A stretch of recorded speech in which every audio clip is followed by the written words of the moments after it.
Maraknya wacana pemakzulan Presiden Joko Widodo ditanggapi calon Wakil Presiden Mahfud MD. Saat di Surabaya Rabu malam, Mahfud yang juga menjabat sebagai Menko Polhukam ini menyebutkan pemakzulan Presiden ini cukup sulit dilakukan selain waktunya yang mepet dengan pemilu, juga karena sejumlah persyaratan yang menjadi alasan pemakzulan. Mahfud MD menyapa kalangan milenial dan generasi Z di salah satu warung kopi di kawasan Ngagel.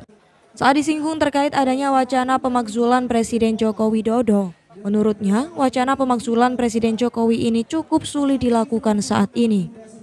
Menko Polhukam yang juga cawapres pasangan Ganjar Pranowo ini mempersilahkan jika ada yang ingin melakukan pemakzulan Presiden.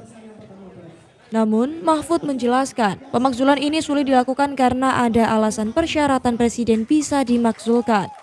Di antaranya terlibat korupsi, penyuapan, melakukan pelanggaran berat, bertentangan dengan ideologi negara, dan melanggar kepantasan etika.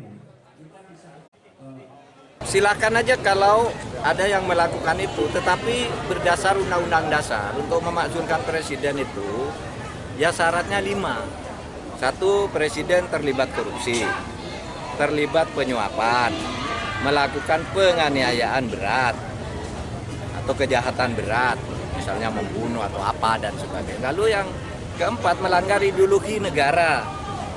Dan yang kelima, melanggar kepantasan, ya melanggar etika gitu. Nah, ini semua tidak mudah karena dia harus disampaikan ke DPR.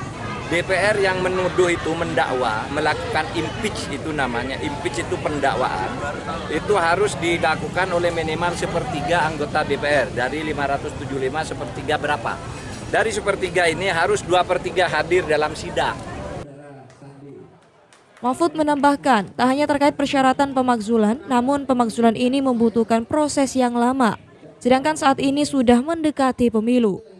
Sedangkan tahapannya melalui tahapan panjang ke DPR RI hingga diajukan ke Mahkamah Konstitusi. Dari Surabaya, Ali Husnan melaporkan.